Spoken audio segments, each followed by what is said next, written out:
فەرماندەباڵەکانی پێشمەگە لە باشووری کەرکووک ڕایدەگەیاندن سەربارەی و پێشکەوتانی لە ڕووی سەربازیەوە لە دژی تیرۆریستانی داعش لە عێراق بەدەستهاتوون، مانەوەی حەویجە لە ژێردەستی داعش، سەرچاوەی هەڕەشە و مەترسیە بۆ سەرپارێزگای کەرکووک.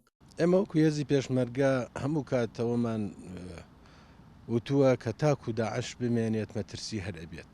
داعش هێزێکە نابێت سابی بۆ نەکەی بڵێ هیچ مەترسیەک نەماوە، لەبەرەوەی گروپێکی تێکدەرن و هەوڵەدەن لێرە و لەوێ ئاسایشی ناوچەکە بشێنن تا هەو ئەگەر بە مەفارزی زۆر بچووکیش بێت. بەڵام لەگەڵەوەشە ئەو هێزەوە بە ئاسانی ئەو توانە قودرەتەی سەرەتای نەماوە کە ناوچەدا گیرەکە و بیپارێزێت، بەڵام کاری تێکدەران ناکات. لەبەرەوە ئێمە بە زەڕورە تێزانین چەندین جاریش تاکیدمان کردوێتەوە هەر شوێنێکە بەسەر بەدەست داعشەوە مابێت کەوا ڕزگار نەکرابێت پێویست بۆیە ڕزگار بکرێتەوە، بە تایبەت کەرکووکیش بێبەش نییە لە مۆزوع لەوەری بەشێکی کەرکووک کە قەزای حەویجە و چەناحەیەگرێتەوە تا ئێستا بەردەستی داعش ئەتوانن لەو ناوچانەوە دزە بکەن تا حەویجە بمێنێ ئەم شەڕ و پێکدانانە و خەتەرەی تێرۆستانی داعشەرەمێنێ. ئێمە زۆر هەوڵماندا لەگەڵ حکوومەتی عێراقیە لەگەڵ هێزە ئەمنیەکانی عێراقیە دووجار لە پارێزگای کەرکووک لەگەڵیان دانیشتین کە پێویستە ئۆپراسسیۆنی حەویجە بکەین و نێڵین حەویجە بمێنێ ئەو شوێنانە پاک بکەینەوە.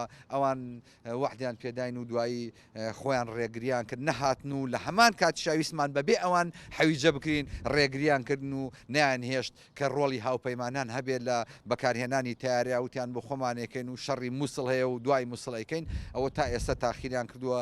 هیوادارین دوای مووسڵیش شتێکمان بۆ دروست نەکەن بتوانین حەویجە بگرین تا حەویجەما بێ خەتەریات لەسەر کەرکووک و هەموو ناوچەکانە بینێت. هێزەکەشمان ئامادە نەکەین بۆ هەموو گۆڕانێکێتی پێش ئەندامێکی سەرکردایەتی کێتیش ڕایدەگەیەنێت حکوومەتی عێراق خۆی لە بەڵێنەکانی بۆ دەستپێکردنی ئۆپراسسیۆنی حەویجە دزیوەتەوە و پابەندی ڕێکەوتنەکانیش نەبووە.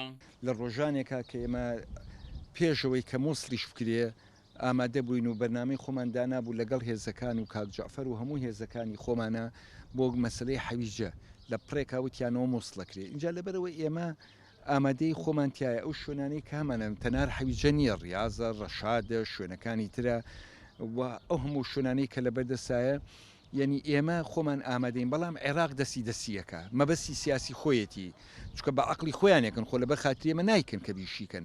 جا لەبەرەوە ئێمە تەمەناکەین کە لە نزیکترین کاتە بۆی کە ئەو خەتەرە لەسەر کەرکووک ئەو دڵڕاوچی لەسەر کەرکووک خۆمان بینیمان لە چەند ڕۆژی ڕابردووە ئەوە لە حەویجە تووشی لە دووسخڵمات و تووشی مشکلە بووینەوە لە لای میحوەری چواری خۆمان دزیان کردومانە تا ئەو کاتێ ئەوە ئێمە تا ئەو کاتی ڕاز و حەویجە و ئەو شوێنانە بمێنێ سەریەشەمان بۆ دروستەکەن. ئێمە خۆمان ئامادەین بەڵام عێراق دەسیەکە هەر ڕۆژەی عبادی قسەیەکە کا ڕۆژەڵێ چینە ڕوومادی ڕۆژەگەڵێ چینە نازانم چۆ ئەوە ئەرزۆگەز و ئێمە ئامادەین و بۆی هەم وڵاتەکە ئازاد کرێ هەم خۆشمان میلەتەکەمان بە لە ڕاوچی نەجاتی بێ. بەپی لێدوانی فەرمی بەرپرسانی باڵای عێراق بۆ دوای ڕزگاکردنەوەی مووسڵیش ئۆپەراسیۆن ڕزگاکردنەوەی سێگۆشەی نێوان عێراق سووریا ئەردەن پاک دەکرێتەوە و بۆ شەنجامدانی ئۆپەراسیۆنی حەویجە جارێکی تردووا دەکەوێت. وەک فەرماندەکانی پێشمەگە ڕایدەگەیەنن حکوومەتی عێراق ڕێگرێت لە بەردەم ئۆپەراسیۆنی حەویجە و ئەگەر وانە پێشمەگە لەو پڕی ئامادەباشیدایە بۆ دەستپێکردنی ئۆپەراسیۆنەکە. عومەر غەریب، کورسات نیوز، باشووری کەرکووک.